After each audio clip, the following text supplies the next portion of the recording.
Welcome to the launch of Mind Medicine Australia. My name is Tania Jong, and together with my husband, Peter Hunt, we've set up this registered charity to help change the paradigm for mental health in Australia. We now like to pay our respect and acknowledge the traditional custodians of the land, the Wurundjeri people, their elders past and present. And we'd like to thank our wonderful harpist. Please give her a round of applause. Down at the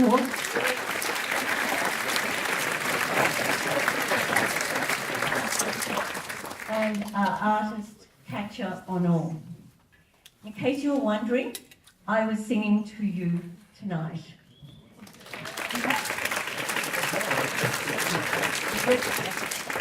Sometimes like to be invisible.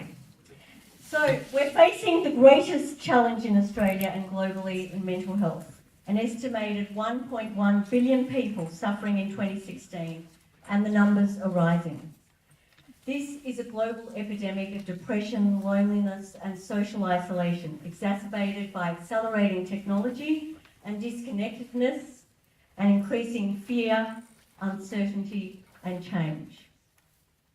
Whilst every other domain of medicine has seen major progress over the past century, our mental health has become an increasing crisis. Who would agree? A crisis that we're unable to properly address or solve in spite of all the effort. Now we're seeing the emergence of a completely different way of tackling this deepening crisis that is showing early but remarkable results globally. This is a historic moment where for the first time, after decades of effort and the shutdown of the late 60s of psychedelic research, these important medicines, and I say medicines, are re-emerging to fulfil their true promise. Now is the time. The stage is set. Our culture and the suffering of humanity is awakening our consciousness to this important work that was so stigmatised due to conservatism and politics. Top quality global trials are showing impressive evidence, and you will hear all about them tonight. And it's time we step up as a nation to join the global effort and create a healthier, happier and more cohesive society to meet the challenges we are facing collectively. It's time we give all Australians who live with multiple failed attempts at recovery the opportunity to access treatments that will improve and save lives. These are our brothers and sisters, our sons and daughters, our mothers and fathers, our husbands and wives, and fellow members of community, our human tribe. There really is no us and them, just us. We implore you to listen tonight with open hearts and minds. Australians are suffering and dying, and together, all of us, we now have the chance to act. So I want to thank you all for being here. This packed out house, and we had such a huge waiting list tonight. And this clearly is such an important issue. And I now want to introduce my husband, Peter Hunt, AM. Peter has had a very successful career as an investment banker, and for the past 10 years has committed his incredible wisdom, his talents, and his treasure to creating meaningful change across a range of social enterprises and charities. He's an inspirational human being, and he represents philanthropy in action. Peter Hunt.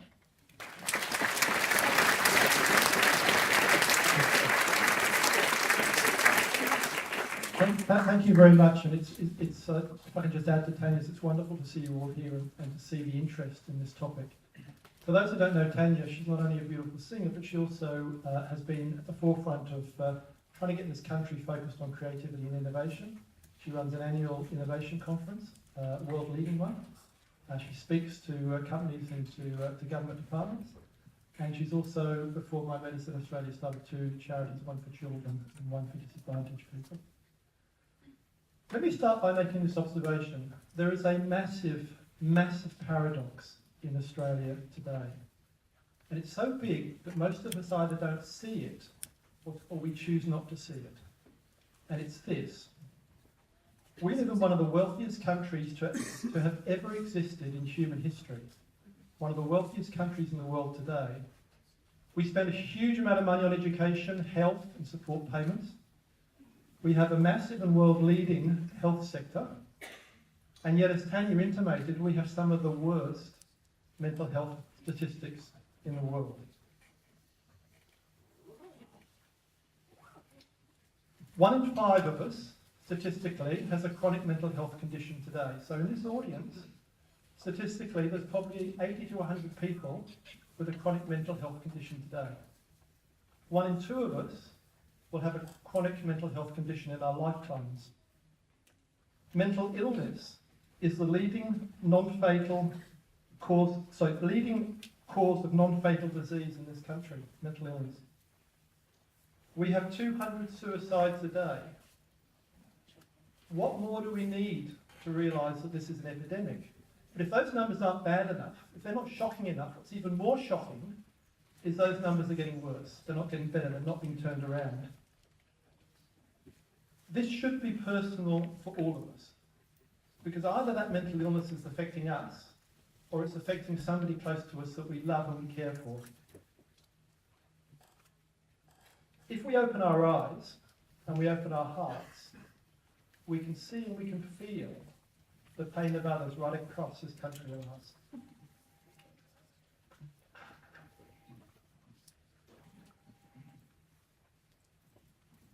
So why aren't we turning this epidemic around, given that we've got such a massive government spend on health and such an educated population?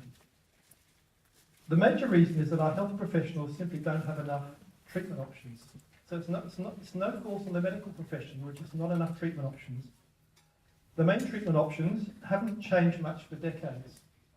Variations in the same kind of pharmaceutical drugs and psychotherapy. But these options only work for about 50% of patients. Even when they do work, the patients can continue to experience adverse symptoms. Pharmaceutical drugs can have nasty side effects, and when the treatment stops, there's a high relapse rate.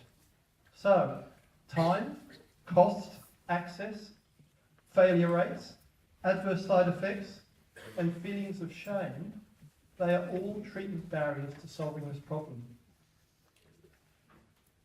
By itself, money is not going to solve this problem. We already spend about 30 billion a year on health and support costs in this country in the mental health area alone. So don't believe that asking the government to spend money in and of itself is going to solve this. I want to be very clear what I'm saying. A proportion of people in our community with mental illness are treated effectively, and many people working in the mental health area are doing outstanding work. But the point we all need to focus on is this. Decades of innovation within the same broad approach has not stemmed the tide. More of the same will not actually turn this epidemic around.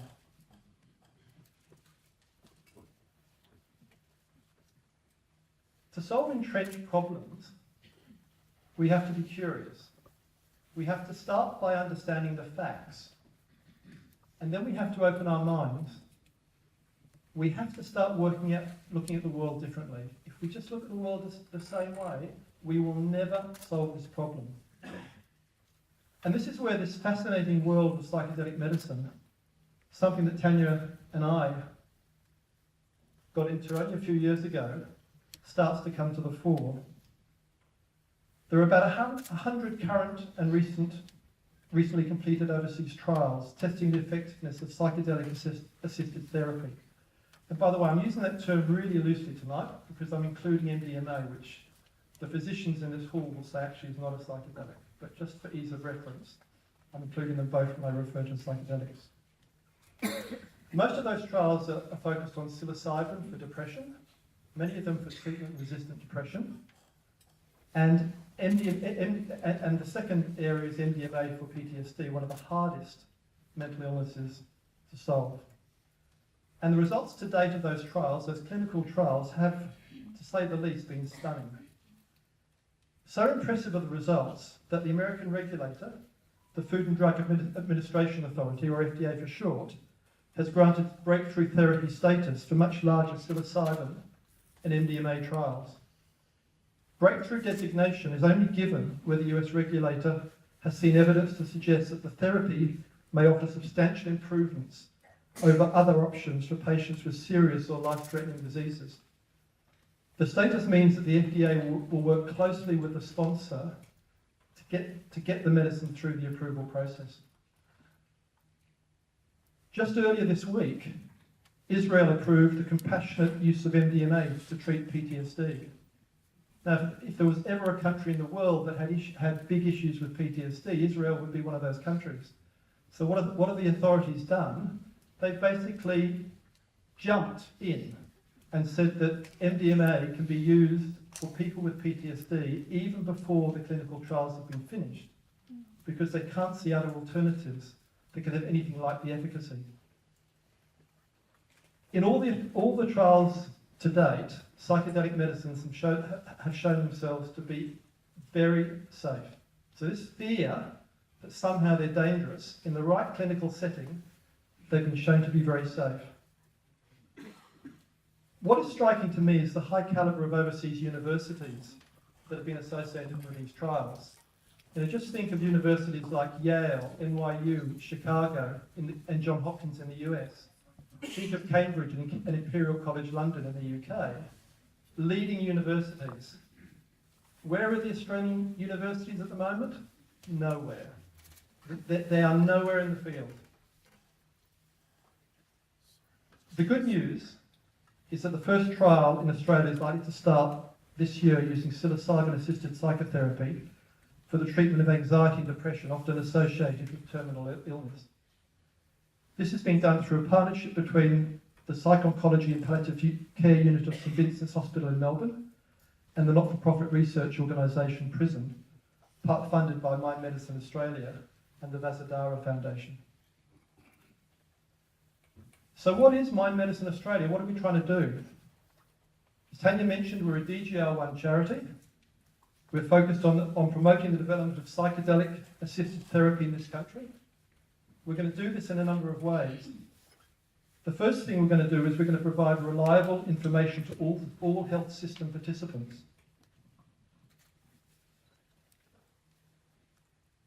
All health sector participants. And we'll do this through information on our website, publications, lectures, one-on-one meetings, and so forth. To start changing, you need the facts to come out. The second thing we're going to do is we're going to work closely with the regulator and other health professionals to develop a workable, ethical, and safe system of control. We're going to develop or sponsor appropriate training programs for therapists and other health professionals, and we're going to support local research where relevant, and encourage local leading Australian universities to start engaging with clinical psychedelic research. And most of all, we're going to start demystifying these medicines so that we move them away from the realms of stigma and prejudice. We bring them into the light. Our commitment to all of you is that we'll do this in an open, respectful, and ethical way, and through active engagement with health sector participants. Join us on this journey. There are still bigger trials to complete overseas, and there's more evidence to obtain. But if that seems likely, in the near future, overseas regulators start to give permission for the use of these medicines in clinically controlled environment, Australia needs to be ready to follow immediately. There can be no excuse for slowness in this country, given the problems we have with mental health and the people suffering. When that day comes, it's going to be a really special day for all of us. And I hope you're going to hark back to today, the launch of this organisation, because when that day arrives, we're going to start turning the tide in this country in relation to mental health. And most importantly, we're going to give our amazing health professionals the tools that they need to be able to start winning this battle. Thank you.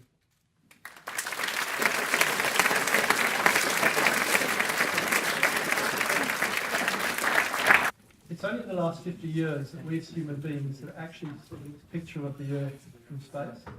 Started obviously with the space missions of Apollo in the late 1960s. It wasn't so long ago, and David alluded to this, that we believed that the Earth was flat, we believed the sun went around the Earth, and we believed we were in the centre of the universe.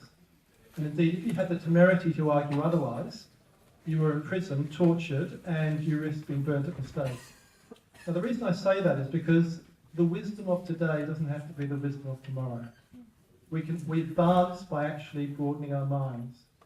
And one of the things we've all got to do is actually talk to the people that we know and get them up the learning curve about the exciting potential of this medicine. I said at the start that the medical health problems in Australia for me are very personal. And I'm sure that applies to all of you as well. In my case, my father committed suicide when I was 13. He almost certainly had undiagnosed depression. I was very close to a lady for many, many years who died about 5 years ago in her mid-60s. She had been repeatedly raped by her stepfather as a young child. Despite all the psychiatric help, despite all the therapy, despite all the medicines, she never got over that trauma. So she was never able to experience the joy of life that should have been her right because of what that dreadful man did so many years ago. Now those two stories are the stories of people right across this nation of ours. And we can think it's not happening and turn our backs and think the current system will solve the problem, but it won't solve the problem. So we just have to think differently. And when you look at psychedelic medicine, and Tania and I have spent a lot of time looking at the research over the last 2 to 3 years, the arguments in favour of really pushing it hard to see how it can work in this country are very, very compelling. So what I'd ask you all to do is get behind what we're trying to do at Mind Medicine Australia. The first thing is to bone up on the detail, on the trials, on the science. And if you go to our website, you'll see a lot of information already there and more is coming all the time. Second thing to do is then get out and talk to people in your circle and talk about this medicine so that more and more people in our society become aware, because the more people become aware, the more they're going to put pressure back on the system of control that David talked about. The third thing I'd ask you all to do is get behind us financially. Now, so you all know where Tania and I stand, and quite unambiguously, all of our time in this is pro bono, and we've set aside $1 million to really give this organisation a bit of oomph, but that's not going to be nearly enough. We need other people to step up and support us. And it doesn't matter how small the amount is, it's what is right for you as individuals.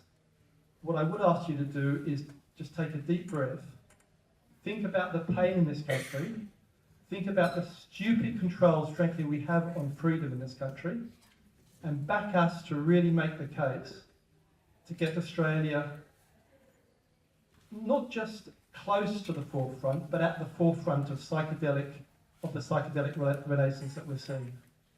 This is an intelligent country, it's a lucky country, but there's so much pain, and it will only change if we as individuals step up. Thank you.